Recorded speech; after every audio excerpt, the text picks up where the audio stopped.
जीवन में संस्कार बहुत जरूरी है जो कि हम सीखें। और स्टूडेंट लाइफ में सबसे अधिक महत्वपूर्ण क्या है? डिसिप्लिन। क्या है सबसे ज्यादा महत्वपूर्ण? डिसिप्लिन। अगर आप डिसिप्लिन नहीं है, अगर आपने अपने जीवन को डिसिप्लिन तरीके से नहीं जिया तो आपके काम कभी पूरे नहीं हो पाएंगे। और जब आपके काम पूरे नहीं होंगे तो आपका दिन खराब होगा, और आपका दिन खराब होगा तो आपका दिमाग खराब होगा, और जब आपका दिमाग खराब होगा तो आपके काम भी खराब होते चलेंगे।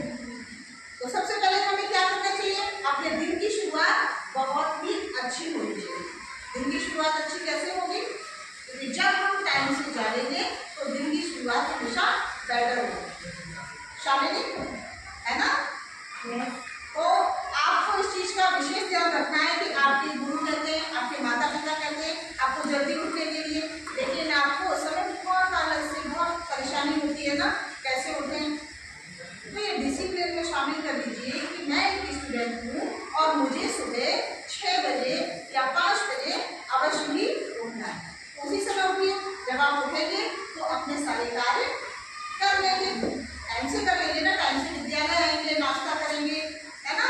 और जब आपके सारे कार्य हो जाएंगे, विद्यालय के लिए आप जब प्रस्थान करेंगे, अपने घर से विद्यालय के लिए निकलेंगे, तो हमें सबसे पहले जो एक विद्यार्थी का धर्म होना चाहिए, क्या धर्म होना चाहिए? कि अपने माता पिता और अपने से बड़े सभी लोगों का आशीर्वाद लेकर के ही घर से बाहर निकलना चाहिए। ये हमारा धर्म, हमारी संस्कृति, हमारी सनातन परंपरा हमको सिखाती है कि हमको ऐसा करना चाहिए। जब हम आशीर्वाद लेके निकलते हैं अपने से बड़ों का, अपने काम के लिए, अपने लक्ष्य के लिए, तो उसमें हमें सफलता अवश्य मिलती है ना। तो ये सारे काम आप करेंगे?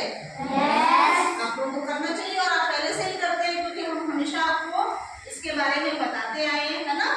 yes. थर्ड जो आपका काम है वो है कि हमेशा अपने माता पिता और अपने गुरु, माता पिता और अपने गुरु, इन दो लोगों की आज्ञा का पालन हमेशा करें।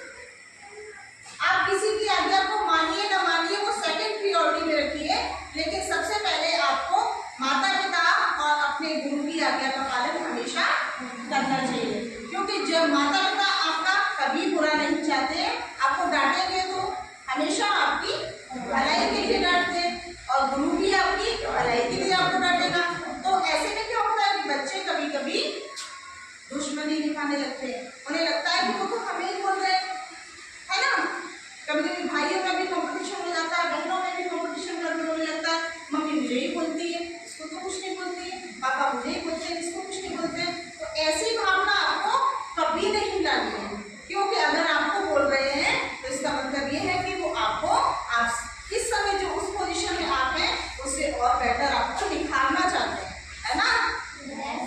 अगर आपकी गुरु आपको चिल्ला रहे हैं, क्यों चिल्ला रहे हैं? इसीलिए तो चिल्ला रहे हैं क्योंकि आप इस समय जैसे हैं, आपका ज्ञान है उसमें और बढ़ोतरी हो जाएगी, इसीलिए तो आपको चिल्लाते हैं, है ना, इसीलिए तो आपको डांटते हैं ना। तो बेटा कभी भी अपने जीवन में